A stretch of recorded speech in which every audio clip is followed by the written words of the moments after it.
Shalom, shalom saudara-saudara semua. Selamat pagi, pagi hari pada saat ini. Saudara-saudara masih memberikan semangat yang besar bagi Tuhan untuk setia belajar akan kebenaran firman Tuhan. Ya, terpujilah Tuhan. Ya baik, saudara-saudara, kita melihat di layar kita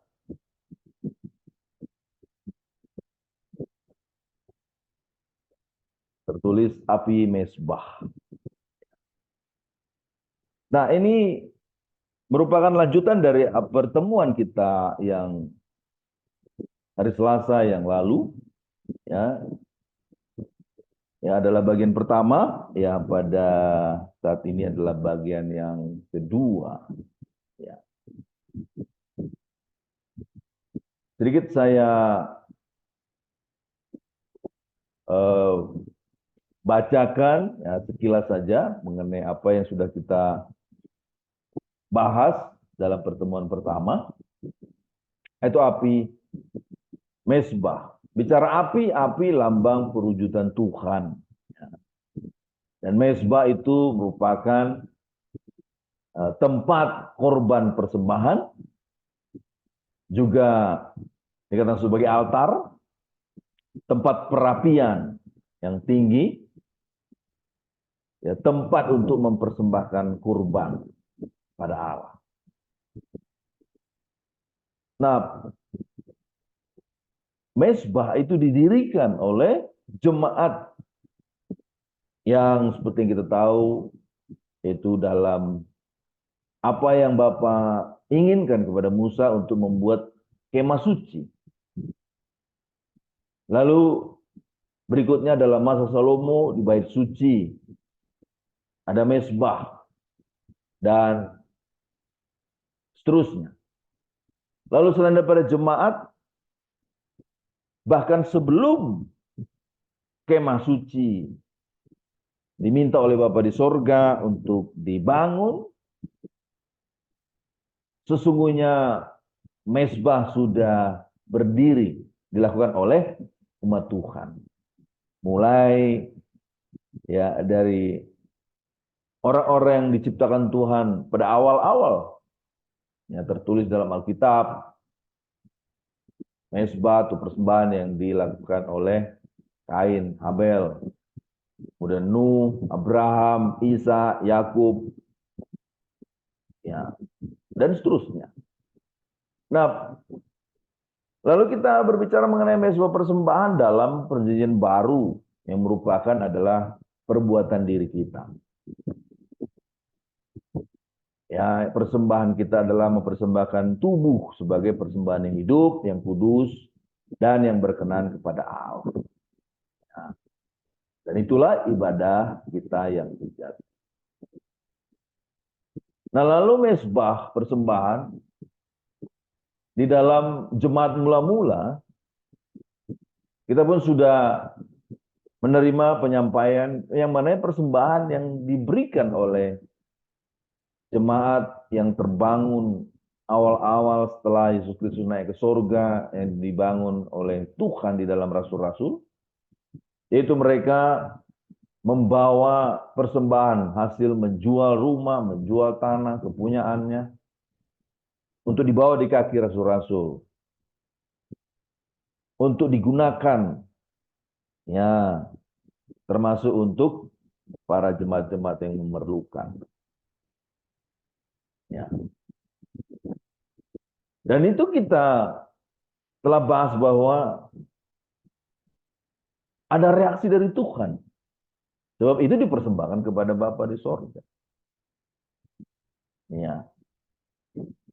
Terlihat bahwa Ananias dan Safira mempersembahkan hasil apa yang mereka jual, tetapi mempersembahkan dengan tidak layak di hadapan Tuhan, dan Tuhan marah sehingga suami istri ini ya di akhir hidupnya, ya, pada saat itu juga. Nah, saudara-saudara terkasih,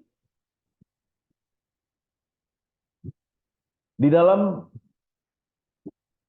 hal-hal untuk kita boleh belajar dalam pengetahuan kita, tentu kita juga mau belajar apa yang Tuhan mau untuk kita hidupi, ya, dari api mesbah itu. Pada saat pertemuan sebelumnya kita sudah membahas satu hal, yaitu apa? Menghidupi api mesbah itu sebagai hadirat Tuhan. Dan kita perlu meresponinya dengan benar. Itu meresponi kehendak Tuhan yang ingin selalu hadir di hadapan, di dalam kehidupan umatnya. Itu dengan membalas kasih Tuhan atas kehadirannya dengan doa. Dan sebagai bait Allah, itu kita dalam menjadi bait Allah yang kudus, tempat hadirat kudusnya bernaung. Dan juga api mesbah sebagai hadirat Tuhan, kita menghidupinya itu menyediakan waktu khusus untuk Tuhan. Di antaranya saat teduh dan mempersiapkan apa yang hendak kita lakukan di hari itu. Merencanakan, merancang, bahkan mempersiapkan diri untuk melakukannya dalam aktivitas kita. Karena itu adalah persembahan kepada Tuhan. Selalu menyadari bahwa kita sedang memuliakan Tuhan. Itulah persembahan kita. Dan juga yang ketiga itu hidup penuh korban bagi Tuhan. Ya. Di dalam mesbah ada korban yang diberikan. Dan korban yang kita lakukan dalam meresponi, dalam menghidupi api mesbah yang berkaitan dengan hadirat Tuhan, yaitu melakukan kehendak. Ya. Dengan Tuhan hadir dalam diri kita, selalu ada pada kita, dalam setiap langkah kita. Ia selalu ingin melihat kita melakukan kehendak-kehendak. Ya. Maka kita menghidupnya dengan melakukan kehendak. Dan senantiasa taat mengerjakan keselamatan dengan takut dan gentar. Ya saudara, kita yang sudah beroleh keselamatan, tentu ya kita bersyukur. Dan dalam rasa syukur itulah melakukan segala sesuatunya untuk Tuhan. Ya, bukan dengan biasa-biasa, tetapi dengan takut dan gentar kepada Tuhan. Ya, lalu pada saat hari ini, kita lanjut ke bagian yang B, yaitu menghidupi api mesbah Tuhan sebagai penyertaan Tuhan. Jadi yang pertama sebagai hadirat Tuhan, bagaimana menghidupinya, dan yang hari ini menghidupi api mesbah. Api mesbah itu sebagai penyertaan Tuhan. Ya, kita akan melihat dari Kisah Para Rasul 2 ayat yang ketiga dan yang keempat. Demikian firman Tuhan. Dan tampaklah kepada mereka lidah seperti nyala api yang bertebaran dan hinggap pada mereka masing-masing. Maka penuhlah mereka dengan Roh Kudus. Nah, saudara terkasih, kita tahu ini adalah pada saat apa? Pada saat murid-murid Yesus Kristus diminta oleh beliau untuk berkumpul. Pada saat Yesus Kristus naik ke surga. untuk Roh Yesus Kristus menurunkan Roh Kudus. Dan setelah turun itu berupa lidah-lidah seperti nyala api. Nah, saudara-saudara terkasih, pada saat itu di mana Tuhan Yesus sebelum naik ke surga menyampaikan amanat agung yang kita kenali. Pergilah, jadikanlah semua bangsa muridku. Tetapi sebelum melakukannya, berkumpullah kalian dulu, kan begitu. Nah, agar apa saudara-saudaraku? Agar Roh Kudus hinggap di dalam mereka. Agar Tuhan ada dalam mereka. Agar Tuhan menyertai mereka. Karena pekerjaan yang mereka lakukan di dalam perintah yang diberikan oleh Yesus Kristus, di dalam melanjutkan apa yang Yesus Kristus telah lakukan selama pelayanannya di bumi, itu memerlukan hadirat, memerlukan penyertaan Tuhan, memerlukan karya-karya Tuhan di dalamnya, memerlukan segala sesuatu yang dari Tuhan. Karena di dalamnya juga ada peperangan. Di dalamnya ada pergumulan. Di dalamnya banyak hambatan. Karena si iblis selalu akan menghambat, menghalangi, bahkan berupaya menjatuhkan para pelayan Tuhan yang melakukan. Bahkan mencuri kemuliaan Tuhan. Bahkan membinasakan. Ya. Nah, saudara-saudara terkasih. Bagaimana kita mau menghidupi api mesbah Tuhan? Di dalam satu hal, yaitu Tuhan mau menyertai kita. Bahkan dalam penyertaannya itu, ada banyak hal yang Tuhan mau nyatakan untuk kehidupan kita dalam melakukan segala sesuatunya yang di dalamnya adalah melayani Tuhan. Saudara-saudara, kita sudah dibeli dengan lunas. Kita adalah hamba. Apapun yang kita lakukan adalah sebuah pelayanan kepada Tuhan. Amin, saudara. Nah, dalam kesempatan ini, saudaraku, kita akan melihat hal itu dalam menghidupi api mesbah yang merupakan penyertaan Tuhan. Seperti apa yang dirasakan oleh para rasul, yang wujudnya merupakan lidah-lidah seperti api yang bertebaran dan hinggap pada mereka masing-masing. Itu dengan apa, saudara? Dengan meresponi penyertaan Tuhan dengan benar. Ini diambil dari Kisah 2 ayat 3, itu ini.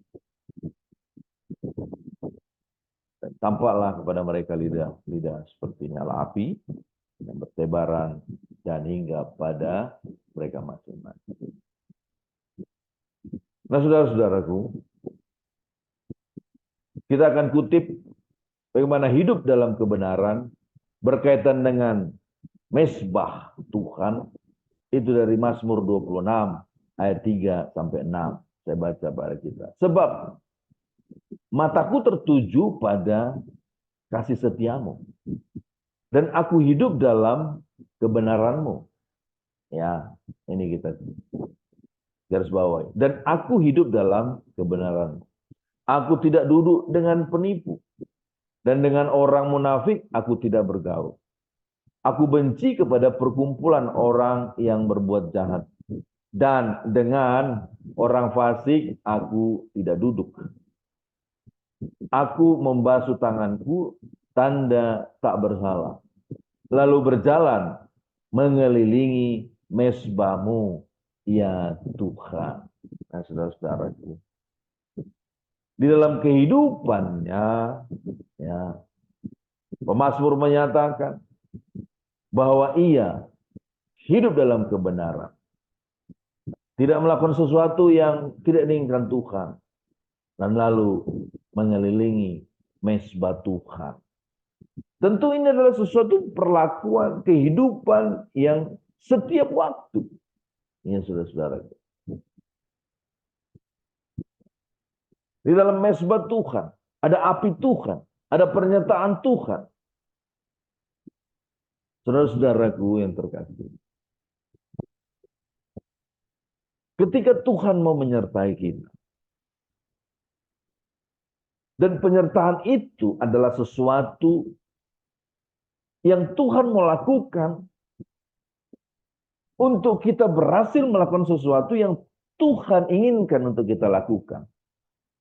Ya, saudara-saudara. Apa yang seharusnya ada dalam diri kita dalam meresponi penyertaan Tuhan itu?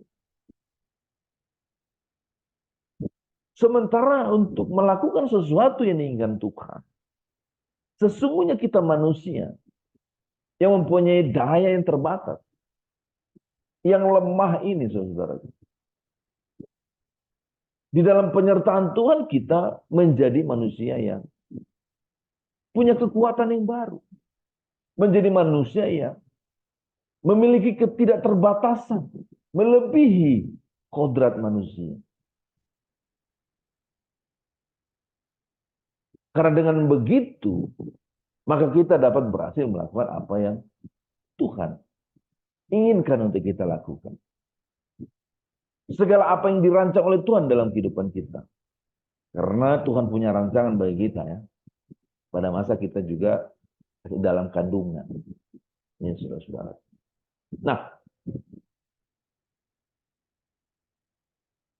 maka di dalam meresponi penyertaan Tuhan,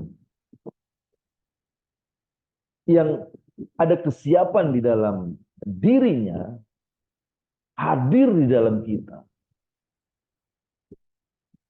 Siap melakukan segala sesuatu, siap memberikan segala sesuatu yang kita butuhkan di dalam melakukan sesuatu dalam kehidupan kita. Yang di dalamnya adalah sebuah pelayanan kepada Tuhan. Ya, saudara-saudara. Di dalam kondisi yang begitu, sanggupkah kita, ya saudara-saudaraku, untuk berbuat yang tidak diinginkan Tuhan?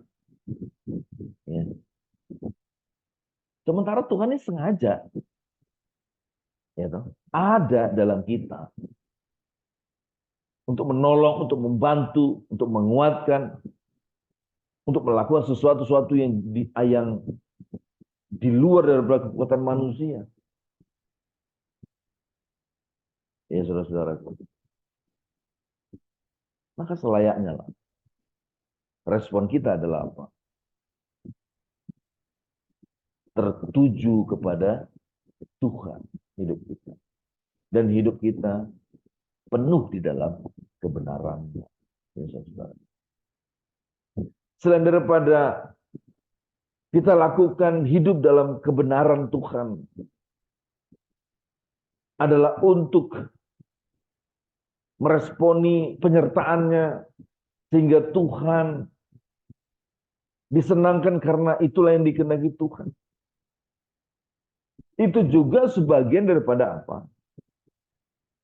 Hal untuk keberhasilan kita di dalam melakukan sesuatu yang diinginkan Tuhan dalam kehidupan kita. Dalam setiap aktivitas kita, saudara. Apapun itu. Baik hal sekuler, hal dunia kerja kita. Baik di keluarga, maupun di pekerjaan di dalam kerohanian. Nah, baik kita lanjut.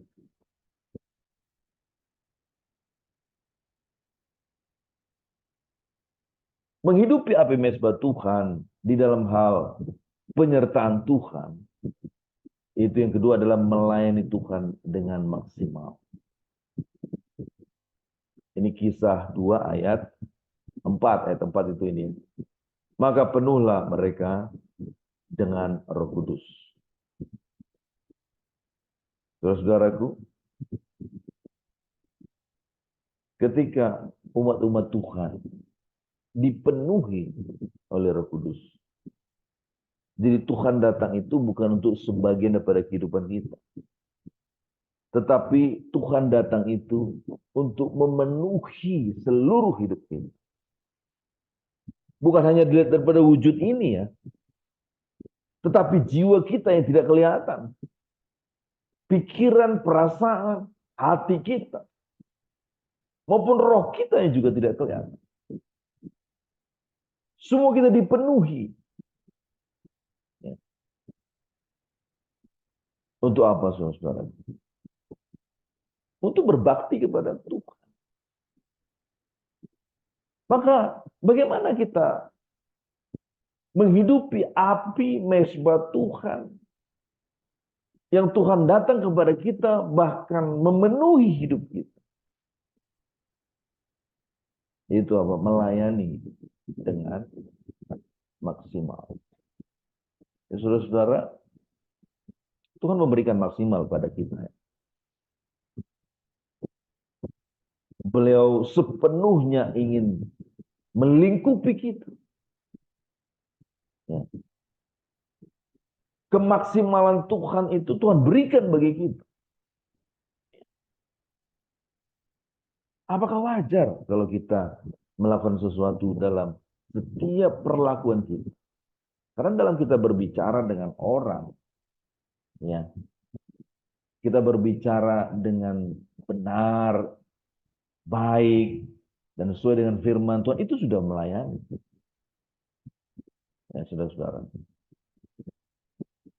Nah, dalam berkata-kata juga, itu hal yang terkadang keluar begitu saja ya. Hal yang sederhana, hal yang simple, yang selalu ada dalam kehidupan kita. Kita tidak mungkin tidak pernah berkata-kata dalam sehari. Ya toh? Kecuali puasa berkata-kata ya.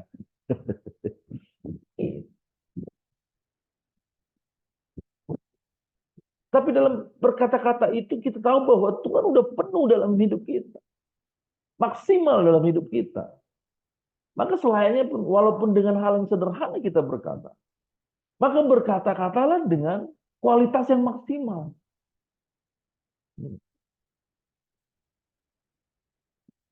Dengan kuantitas juga yang maksimal. Tidak terlalu banyak berkata-kata. Ada kuantitasnya juga. Semaksimal mungkin. Itu. Dan dalam hal-hal yang lainnya selain daripada berkata-kata. Ya kita lihat saudara-saudara. Roh Kudus dengan perantaraannya memberi kuasa dan memurnikan. Nah kalau kita dipenuhi oleh Roh Kudus, saya baca dulu ayat. Matius 3:11. Aku membaptis kamu dengan air. Ini perkataan daripada Yohanes Pembaptis. Sebagai tanda pertobatan. Tetapi ia, itu Yesus Kristus, yang datang kemudian daripadaku lebih berkuasa daripadaku dan aku tidak layak melepaskan kasutnya. Ia akan membaptiskan kamu dengan Roh Kudus dan dengan api. Nah, saudara-saudara, bicara baptisan sesuatu hal yang merupakan karya Tuhan. Yang Tuhan mau untuk kita lakukan di dalam iman percaya kita. Dan itu dilakukan oleh apa? Oleh pelayan Tuhan di dalam karya Roh Kudus, penyertaan Roh Kudus. Ya, saudara. Dikatakan di sini, membaptiskan dengan Roh Kudus dan dengan api. Ada Roh Kudus, saudaraku,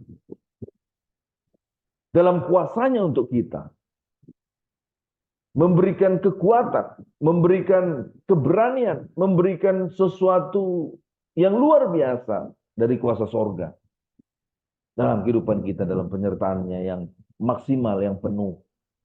Dan juga apa? Dengan api. Api ini sifatnya adalah memurnikan sesuatu. Ya. Sebab di dalam hal untuk melayani Tuhan, kita sebagai alat, diperlukan alat yang terbaik.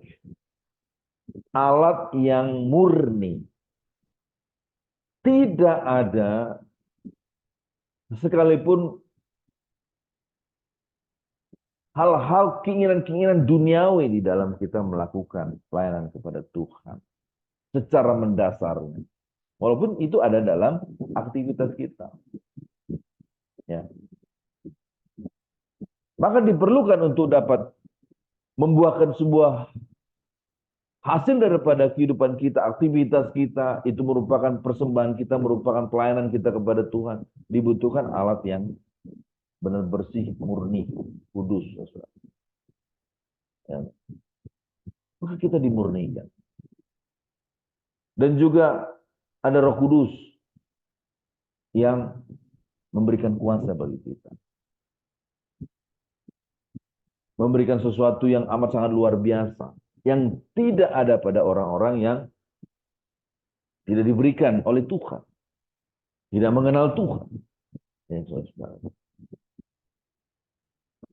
Saudara-saudara terkasih. Dengan meresponi, dengan melakukan segala sesuatu dalam kehidupan kita secara maksimal, dan maksimal di hadapan Tuhan dan sesama. Itu merupakan sesuatu respon yang dirindukan Tuhan. Dalam menghidupi api mezbah Tuhan. Yang hadir dan menyertai kita. Apa yang paling maksimal yang kita lakukan? Apa yang paling istimewa yang bisa kita lakukan? Apa yang paling bisa terbaik yang bisa kita perbuat untuk Tuhan dan sesama kita? Itulah yang dinanti-nantikan. Dan itu sebagai ya, sikap kita di dalam menghidupi api mezbah Tuhan itu yang ada dalam kita. Saudara, yang berikutnya itu apa? Syukur terbesar atas perlindungan. Masih dalam Kisah 2 ayat 4 tadi itu, ya, maka penuhlah mereka dengan Roh Kudus. Orang yang penuh dengan Roh Kudus, ya, karena Roh Kudus adalah Tuhan kita yang mengasihi kita, amin saudara. Dan di dalam kehadirannya, dalam penyertaannya, itu ada perlindungan. Kita lihat di Bilangan 9 ayat 16. Demikianlah selalu terjadi, awan itu menutupi kemah, dan pada waktu malam kelihatan seperti api. Saudara, pada saat orang Israel ya keluar dari Mesir menuju Kanaan, ya, itu Tuhan memberikan dalam perjalanan mereka ada awan, tiang awan dan tiang api. Ada awan menutupi kemah, ya, melindungi. Dan pada waktu malam kelihatan seperti api. Saudara, baik di kemah itu maupun dalam perjalanan mereka, selalu ada perlindungan. Selalu ada naungan Tuhan. Selalu Tuhan mau menyertai mereka. Ya, dalam perwujudan api itu, saudara. Saudara-saudara, kalau saudara merasakan ada yang selalu melindungi saudara, bagaimana kita merespon ini? Atas kebaikan yang luar biasa. Selalu dinaungi, selalu dibentengi, selalu dilindungi. Tentu yang pertama adalah apa? Rasa syukur. Ya. Kita berterima kasih kita dilindungi. Ya, toh? Nah, tapi bagaimana wujud daripada rasa syukur kita? Itu menjadi sebuah pertanyaan. Hmm. Banyak kalau sesama orang dengan orang ketika beroleh perlindungan, apalagi merupakan wah hutang budi gitu ya. Waduh. Setidaknya ucapan terima kasih. Atau mungkin suatu waktu memberikan sesuatu yang berharga untuk agar diterima oleh yang pernah melindungi. Itu. Jelas kalau bodyguard begitu ya, itu kan upahnya itu besar sekali. Karena apa? Karena dia pun ya bisa-bisa rela mati untuk melindungi tuannya, itu bodyguard itu kan. Ya, ada berkorbanannya dan perlindungannya maksimal kepada kita yang membayar ya. Maka apa yang kita berikan itu besar sekali ya. Besar. Nah, bagaimana terhadap Tuhan? Tentu lebih besar lagi daripada apa yang kita berikan kepada manusia. Rasa syukur yang berlimpah. Bukan hanya ucapan syukur, bukan hanya penyembahan, tetapi korban daripada kehidupan kita. Yang selalu menunjukkan bahwa kita berterima kasih dalam kehidupan kita kepada Tuhan. Mari kita lihat lagi nih Zakaria 2 ayat 5. Dan aku sendiri, demikianlah firman Tuhan, akan menjadi tembok berapi baginya di sekeliling. Dan aku akan menjadi kemuliaan di dalamnya. Nah, saudara-saudara, ini juga merupakan perwujudan daripada rasa syukur, yaitu apa? Kehidupan kita. Jadi Tuhan akan menjadi kemuliaan di dalam kita. Kehidupan kita yang mencerminkan kemuliaan Tuhan. Ketika orang melihat kita, wah, beda ya. Gitu ya. Dalam kata perkatanya, itu punya kualitas yang tinggi. Kalau orang-orang sekarang bilang seperti falsafah atau apa. Kalau orang-orang di daerah-daerah kebijakan lokal begitu ya. Ya, falsafah-falsafah hidup gitu ya. Wah, itu kan sering dipakai. Ya, bisa menjadi kata mutiara atau menjadi tuntunan ya. Nah, tapi kita kan lebih lagi luar biasa yang kita dapat sampaikan adalah nilai-nilai kebenaran firman Tuhan. Yang melebihi daripada falsafah yang keluar dari mulut manusia yang hasil daripada pemikiran manusia saja. Ini saudara. Maka dalam setiap langkah kita orang melihat bahwa orang ini adalah orang yang mempunyai, mungkin dalam kemanusiaan kita melihat bahwa kita menilai bahwa punya karisma yang beda nih gitu. Daripada karisma orang-orang yang tenar, orang-orang yang motivator ya, orang-orang pemimpin. Ya, karisma sama, tapi ini suatu yang beda karismanya.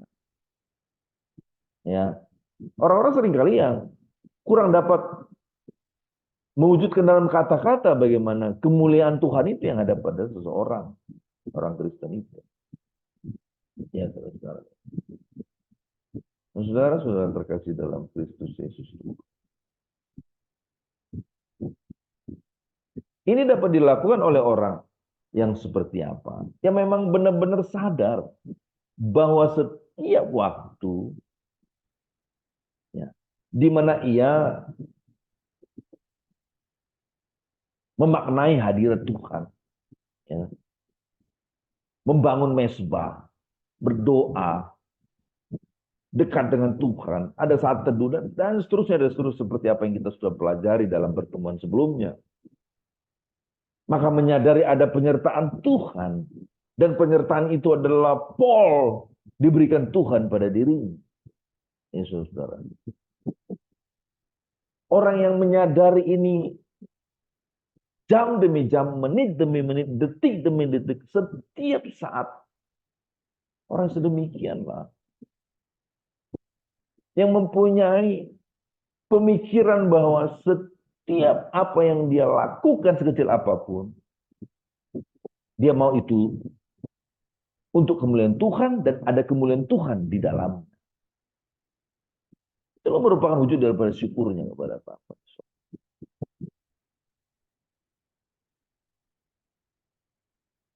Atas penyertaan daripada Tuhan yang berwujud api dari mezbah yang kita lakukan. Di dalamnya ada perlindungan.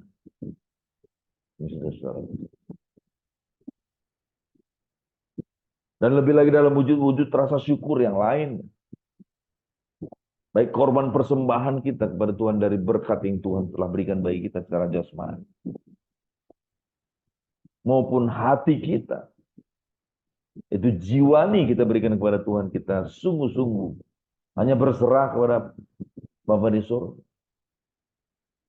Sungguh-sungguh mau bersuka cita di dalam Tuhan. Mau ada damai sejahtera. Jadi saudaraku. Bahkan mempunyai damai sejahtera yang memang melebihi apa yang ada di bumi. Itu ada di surga. Dan kuat dalam kebenaran.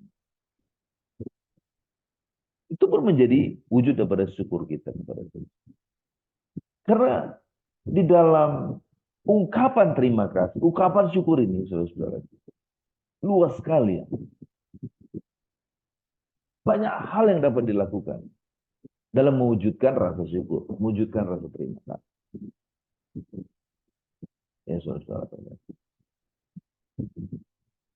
Bila ini menjadi sesuatu yang ada dalam pemikiran kita dengan cermat, ya, memberikan sesuatu bagi Tuhan untuk menyenangkan Tuhan, memberkati Tuhan dalam mengucapkan syukur kepada Bapa di surga. Saudara-saudara terkasih, ini merupakan sesuatu hal dalam 3 poin ini, itu menghidupi api mezbah sebagai penyerta Tuhan. Kita lagi yang berikutnya, yang terakhir. Jadi yang pertama, menghidupi api mezbah Tuhan sebagai hadirat Tuhan. Yang kedua, sebagai penyertaan Tuhan. Lalu yang ketiga adalah sebagai perkenanan Tuhan. Ya. Saya kutip Alkitab dari Imamat 9 ayat 24. Saudara.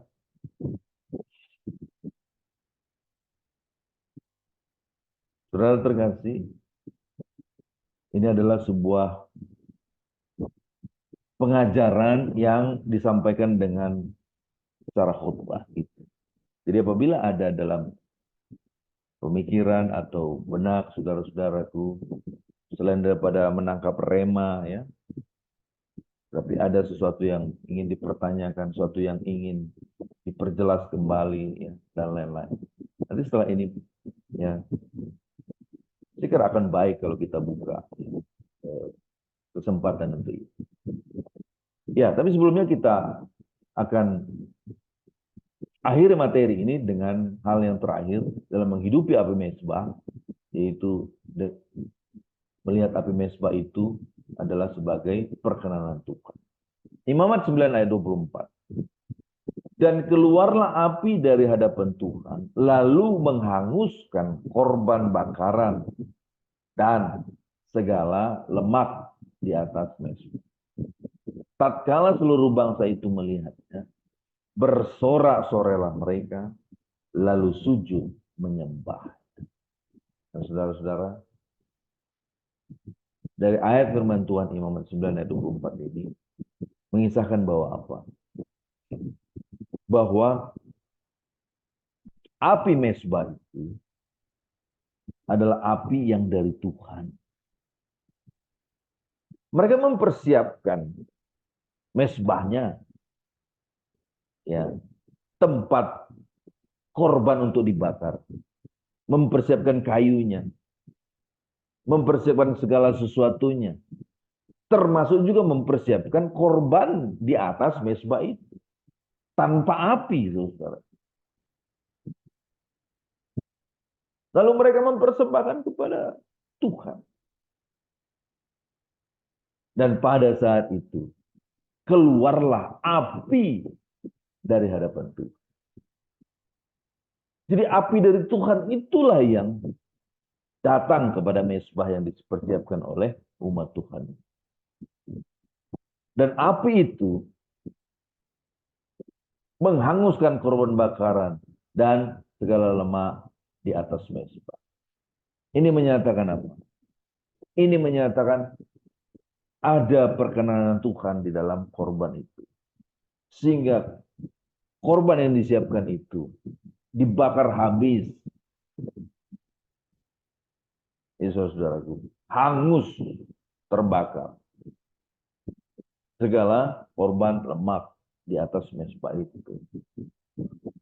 Nah, ini menunjukkan bahwa Tuhan disenangkan atas korban ini. Nah, dengan sedemikian, saudara, ada perkenanan Tuhan di dalam api mezbah ini. Di dalam apa yang kita lakukan, dalam mempersembahkan sesuatu kepada Tuhan. Saudara-saudara, hari-hari ini apa yang saudara dan saya lakukan sebagai korban kepada Tuhan? Tentu adalah kehidupan saudara dan saya. Saudara. Apa yang kita perbuat, apa yang kita perjuangkan, apa yang kita lakukan secara kerja keras, apa yang kita lakukan secara maksimal di dalam mengikuti kehendak Tuhan, di dalam melakukan apa yang sudah dirancang Tuhan bagi kita, di dalam melaksanakan tuntunan-tuntunan Tuhan. Apapun itu bentuknya. Ya saudara-saudara. Itu adalah wujud daripada korban kita kepada Tuhan. Saudara-saudara, semua yang kita lakukan itu juga tentu tidak lepas daripada inisiatif kemanusiaan kita. Pemikiran kita manusia. Ya saudara. Jiwa kita, hati kita, rasa kita, benak kita. Motivasi-motivasi kita. Nah saudara-saudara,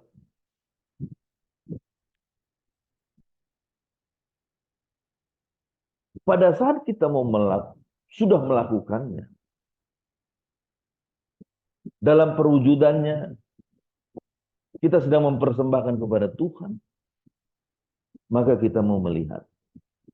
Ya, kalau saya itu malam hari itu berdoa dan mengingat apa yang sudah saya lakukan dari pagi, menjelang siang, siang, menjelang sore, sore, menjelang malam, menjelang tengah malam dalam berdoa. Satu-satu saya ingat. Saya ulang kembali dalam pemikiran. Dan saya mau ambil yang terbaik, yang terindah, dan mempersembahkan itu bagi Tuhan. Gitu.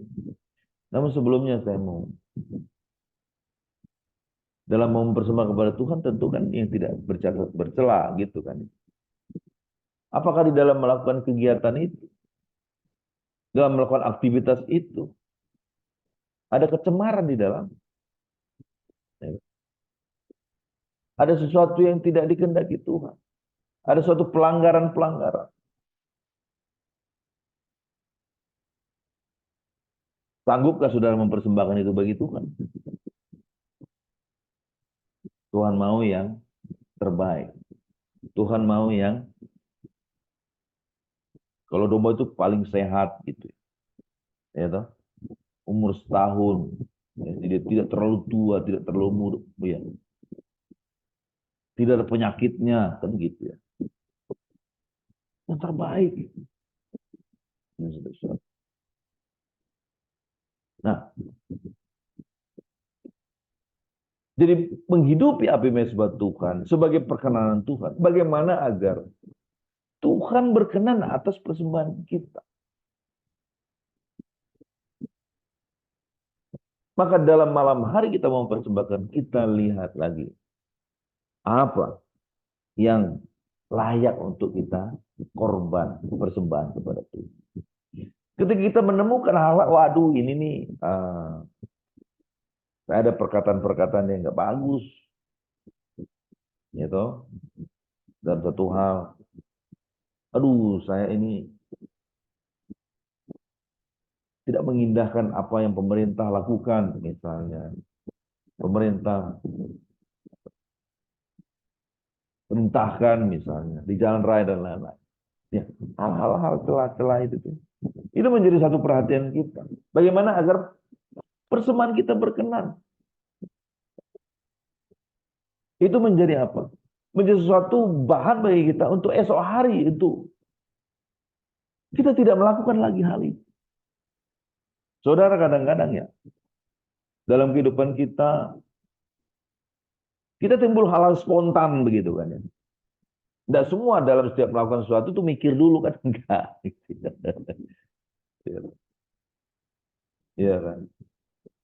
Kalau ada yang tiba-tiba gitu kan ya. Oh, berkendara dari depan begitu, tiba-tiba kok dia ke arah kanan ke lajur kita misalnya gitu. Tiba-tiba kita kaget misalnya. Keluar omongan yang mengumpat, omongan yang kotor dalam. Ya. Apakah itu layak untuk dipersembahkan? Maka itu hal yang disisihkan dulu dari persembahan kita. Untuk apa? Untuk diperbaiki. Untuk tidak melakukan lagi di kedepan hari. Agar bisa menjadi persembahan yang terindah bagi Tuhan. Berarti melatih diri. Yang sering-sering di jalanan, ya, berupaya untuk terjadi perubahan, pemulihan, penguasaan diri kita. Terus ditingkatkan. Itu ya.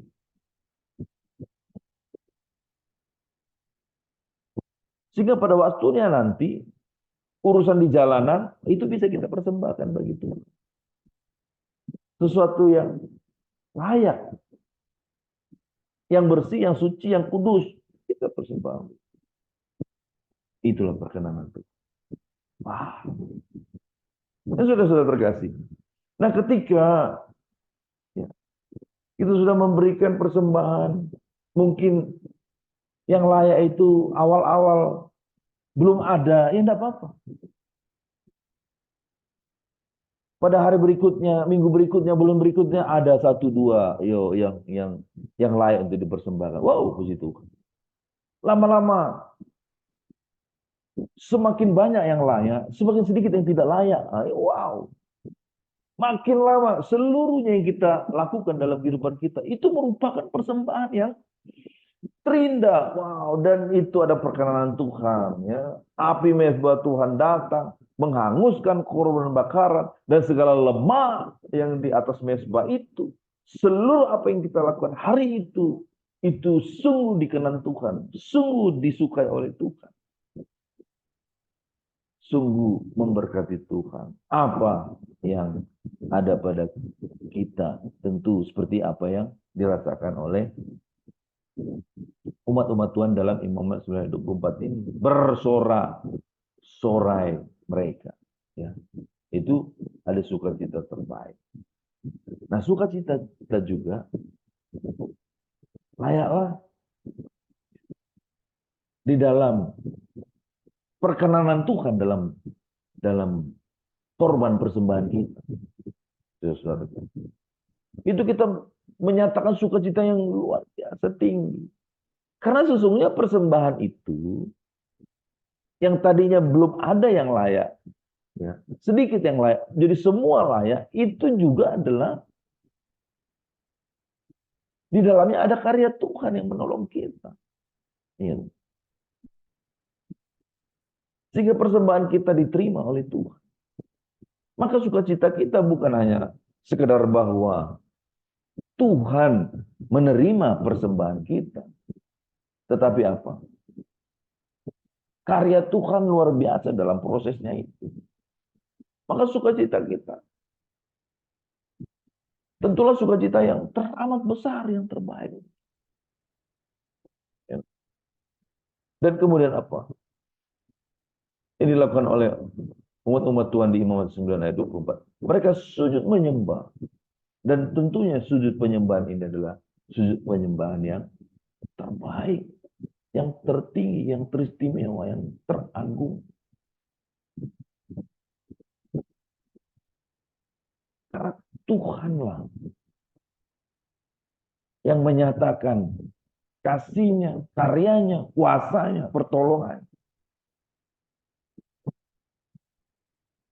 Dan pada akhirnya berkenan atas korban kehidupan kita. Maka menyembah itu kita lakukan adalah sebuah penyembahan yang lebih tinggi daripada yang sebelumnya kita lakukan. Lebih baik daripada yang sebelumnya. Lebih agung daripada yang pernah kita lakukan. Terus semakin memberikan yang teristimewa di dalamnya. Kan kita tidak pun tahu batasnya. Bagaimana sih menyembah yang sudah luar biasa baik dan mentok nggak ada lagi di atasnya, itu nggak ada.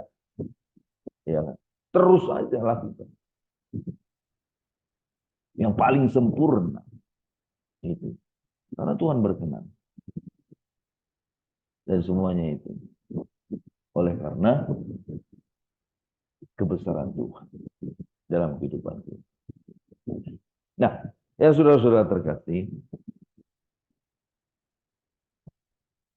sedemikian saudara-saudaraku di dalam pembelajaran kita. Ada pengetahuan-pengetahuan yang kita dapatkan dari frasa yang kita pelajari itu, api mesbah. Sebuah frasa yang mempunyai makna yang besar. Sebuah frasa yang mempunyai pengertian yang luas. Adapun pada saat ini kita boleh selesaikan hanya dalam 2 kali pertemuan. Ini sebenarnya belumlah apa-apa dibanding luasnya apa yang dinyatakan Tuhan dalam Alkitab. Namun dalam kebutuhan kita saat ini, kehidupan kita, dalam kesempatan yang kecil ini, saudara, kita boleh dapatkanlah pembelajaran bahwa api mesbah Tuhan, kita perlu memaknainya, mengertinya, dan menghidupinya. Dan menghidupinya dengan dari 3 hal, itu sebagai hadirat Tuhan. Menghidupinya sebagai apa? Penyertaan Tuhan. Dan menghidupi api mesbah Tuhan sebagai perkenanan Tuhan. Ya, dalam kehidupan kita ke depan, api mesbah Tuhan itu semakin menyala-nyala, semakin besar, semakin luar biasa. Tuhan merasakan bahwa hubungan kita dengan Tuhan dalam setiap kehidupan kita, ada hadirat, ada penyertaan, ada perkenan Tuhan yang semakin lagi parah dan besar. Mudah-mudahan kita dapat menghidupinya dengan benar dan baik di hadapan Tuhan. Terpujilah Tuhan. Amin. Mari kita satu dalam doa. Kemuliaan bagimu ya Bapa di surga. Sedemikian Tuhan, kami telah mendengar penyampaian daripada firman-Mu dalam ruang pengajaran Tuhan. Dalam mengertinya kami mau meresponi firman-Mu Tuhan. Dan kami siap melakukan firman-firman-Mu. Karena kami tidak hanya sebagai pendengar firman-Mu, tetapi pelaku firman-Mu. Dan menghidupinya di dalam mengasihi, di dalam takut akan Engkau. Dalam nama Tuhan Yesus Kristus, kami berdoa. Amin. Ya, Terima kasih Pak Ferdinand untuk pengajarannya tentang misbah